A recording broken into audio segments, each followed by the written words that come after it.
네, 이번 섹션 3.2에서는 이제 어떤 수가 프라임 넘버, 소수인지 우리가 판단하는 것에 대해서 공부할 건데요. 제목은 에라토스의 체인데요. 네, 그것에 대해서 설명하겠습니다. 네, 질문은 이렇습니다. 주어진 수가 이게 프라임인지 아닌지 어떻게 결정할 수 있겠는가 이거든요. 그러니까 지금 1부터 50까지 썼는데요. 일단 1은 프라임이 아니고요. 2와 3 같은 건 이제 프라임이 될 것 같은데요. 4는 이제 왜 프라임이 아니냐면 2로 나눠지거든요. 그래서 이쪽에 2의 멀티플들은 전부 다 아니죠. 그래서 2의 배수들을 이렇게 다 지우는 거예요. 그래서 이렇게 지우고 이쪽 그냥 한꺼번에 다 지울게요. 이쪽 한꺼번에 이게 다 없어지는 거죠. 그 다음에 마찬가지로 3의 배수들도 다 지울게요. 6, 9, 그 다음에 12, 15, 그 다음에 없어지고 21도 없어지고 27, 그 다음에 33, 39, 그 다음에 45, 48까지 없어져요. 그 다음 이제 5의 배수도 없앨 수 있잖아요. 50, 15, 네, 이쪽 라인이 또 다 없어지고요. 그 다음에 이제 7의 배수들도 없어지죠. 14, 21, 그 다음에 28, 35, 42, 49까지 없어지고요. 그 다음에 11은 22, 33, 44 다 지워졌어요. 13은 26, 39 다 지워졌어요. 그 다음에 17은 34 다 지워졌어요. 그 다음에 19는 38 지워졌어요. 그 다음에 23은 여기부터는 이제 다 지워졌을 것 같아요. 쭉 하고 29, 그 다음에 31, 37, 그 다음에 41, 43, 47 이렇게 해서 50까지의 프라임은 찾았습니다. 네, 이런 식으로 어떤 수의 이제 배수가 되는 것을 다 지우는 것을 우리가 에라토스의 체라고 부르는데요. 인티저가 굉장히 클 때는 이게 프라임인지 아닌지를 판단하기에는 아직은 좀 무리가 있는 방법이긴 합니다. 조금 전에 설명했던 에라토스의 체보다는 조금은 효율적인 방법이 하나 있습니다. 이걸 렘마라고 부르는데요. A가 1보다 클 때 이게 합성수이면 A는 프라임 디바이저 P를 갖는데요. 이 프라임 디바이저 P는 루트 A보다 작거나 같은 것을 항상 갖는다라는 사실이 지금 증명하고자 하는 렘마입니다. 근데 사실은 이거 비슷한 게 우리가 지난 3.1.1에서 이 렘마를 보인 적이 있는데요. n이 컴포짓 합성수이면 어떤 프라임 디바이저를 갖느냐면 P가 n보다 작은 디바이저를 갖는다는 것인데 A가 아니라 루트 A보다 실제로는 더 작거나 같은 디바이저를 갖는다. 앞에 3.1.1에서 했던 렘마보다는 조금 강한 렘마가 되겠습니다. 사실 이 렘마는 우리가 이미 알고 있는 건데요. 예를 들어서 30이라는 수의 약수를 우리가 찾는다고 하면요. 보통 1, 2, 3, 4 이렇게 쓰는 것보다는 이렇게 보통 쓰죠. 1하고 반대편에 30 이렇게 곱해져 있는 숫자, 2 이렇게 하면 여기에 이제 15 이렇게 곱해져 있는 숫자, 그 다음에 3 하면 10 이렇게 곱해지는 숫자, 그 다음에 4, 5 이렇게 하면 가운데 6 이렇게 곱해지는 숫자 이렇게 쓰잖아요. 그럼 이 가운데 이 벽이 이제 뭐냐면 사실은 이 두 번 곱해지면 30이 되는 숫자보다는 더 작아지니까 이 경계가 사실은 루트 30이거든요.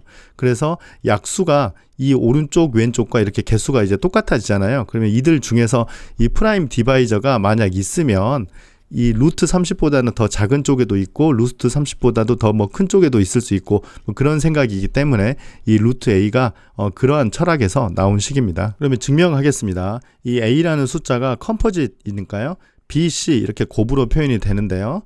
둘 다 1과 A 사이이고 이 C도 역시 1과 A 사이이고 편의상 B보다는 C가 더 크거나 같다라고 가정해 보겠습니다. 그러면 이 B의 크기를 우리가 계산할 수 있는데요. B 제곱은 이 왼쪽 오른쪽에다가 모두 다 B를 곱해주면 BC보다는 작거나 같고요. BC는 A라고 했으니까 우리가 얻은 식은 B는 루트 A보다 작거나 같다라는 것을 일단 하나 얻고요. 우리가 앞서 모든 자연수는 항상 프라임 팩터를 갖는다고 했기 때문에 이 B의 프라임 팩터를 P라고 쓰겠습니다. 그래서 P가 B를 나누는 프라임이라고 하면 P가 B를 나누기 때문에 P가 A도 나눌 거예요. 그래서 P가 A를 나누고 즉 P는 A의 약수가 되고요. P는 B의 약수기 때문에 P는 B보다 작거나 같은데요. B는 루트 A보다 또 작거나 같기 때문에 이 프라임 팩터 P가 루트 A보다 작거나 같아서 이 증명이 끝나게 되는 거죠. 그래서 조금 전 퀘스천 어떤 주어진 자연수가 프라임인지 아닌지 판단하는 것에 대한 답이 첫 번째는 에라토스의 체였는데요. 두 번째는 이 렘마를 이용하면 이렇게 생각할 수 있습니다. 컴포짓이면 프라임 디바이저가 이 범위 루트 A 즉 이 벽 아래 부분에서 프라임 팩터를 무조건 하나는 가져야 된다는 얘기인데요. 이걸 거꾸로 얘기를 하면 루트 a보다 더 작거나 같은 프라임 p에 대해서 이 a가 나누어지지 않으면이죠. 그러면 a는 프라임이다 라고 결론을 내릴 수 있어요. 원래는 이 a보다 작거나 같은 모든 프라임 p로 나눠야 되는데 실제로는 루트 a보다 작거나 같은 프라임만 생각하면 되기 때문에 훨씬 우리가 체크해야 될 숫자가 적어집니다. 다음 예를 들면 아마 더 잘 이해할 수 있을 겁니다. 예를 들면 509를 생각하겠습니다. 원래는 이게 프라임인지 아닌지를 생각하려면 509보다 작은 모든 프라임들에 대해서 509를 나누는지를 다 체크를 해봐야 되거든요. 그런데 방금 앞서 우리가 증명한 렘마에 따르면 루트 509보다 작은 프라임들만 생각하면 충분하다는 겁니다. 이게 지금 23을 제곱하면 529니까요. 아마 23보다 더 작은 프라임, 즉 2, 3, 5, 7, 11, 13, 17, 19까지만 나눠보면 될 것 같아요. 그래서 2를 509 나눠보고 3도 나눠보고 5, 7, 11, 13, 17, 19 이렇게 나눠봤더니 모두 다 나눠지지 않는다. 즉 509는 프라임이다라고 결론을 내릴 수 있겠습니다. 그래서 19보다 더 크고 509보다 더 작은 프라임들에 대해서는 체크해 볼 필요가 없기 때문에 훨씬 효율적인 방법이라고 할 수 있겠습니다. 이번에 고민할 얘기는 이 프라임들이 그러면 얼마나 많냐인데요. 사실 이건 잘 알고 있죠. 이 프라임들은 무한히 많습니다. 이건 이제 유클리드의 정리라고 하는데요. 이 시오렘 3.4를 증명해 보도록 하겠습니다. 자, 이제 프라임들의 번호를 붙일 건데요. P1은 2, P2는 3, P3은 5 이렇게 번호를 붙여 볼 거예요. 이때 우리가 이걸 부정을 해서 프라임들이 유한계만 있다라고 가정해 보겠습니다. 그래서 이렇게 번호를 붙이다가 보면 이렇게 끝나는 것이죠. 이때 우리가 어떤 숫자를 생각하냐면 이 대문자 n을 생각하는데요. P1, P2 해서 방금 전에 우리가 생각했던 모든 프라임들을 다 곱한 다음에 더하기 2를 생각을 해볼게요. 그러면 이건 당연히 이제 n은 1보다 클 거니까요. 시오렘 3.2가 그 소인수분해가 된다는 것이죠. 그래서 소인수분해를 하기 때문에 이 n은 프라임들의 곱으로 표현이 된단 말이에요. 그러면 적당한 프라임 pk에 대해서 이 n을 나눈다라는 것을 알 수 있죠. 그래서 적당한 k에 대해서 이 pk가 n을 나눕니다. 그런데 여기를 보면 pk는 요것도 나누잖아요. 그래서 pk가 요것도 나누고 요것도 나누면 1도 나누게 되죠. 그래서 pk가 1을 나누게 되기 때문에 이건 뭐 프라임이니까요. 당연히 모순인 것을 쉽게 알 수 있습니다. 그래서 어디서 틀렸냐면요. 이런 n을 구성할 수가 없다는 거죠. 그래서 여기에서 이제 틀린 거예요. 그래서 프라임들은 유한계가 아니라 무한히 많다라는 사실을 증명할 수 있었습니다. 네, 프라임 넘버에 대해서 구글에서 이런 걸 한번 검색해 보세요. EFF라고 하고요. 한 칸 띄고 프라임 뭐 그렇게 검색하면 그러면 이런 사이트로 들어가실 텐데요. 이제 큰 프라임을 찾으면 뭐 상금이 있나 봐요.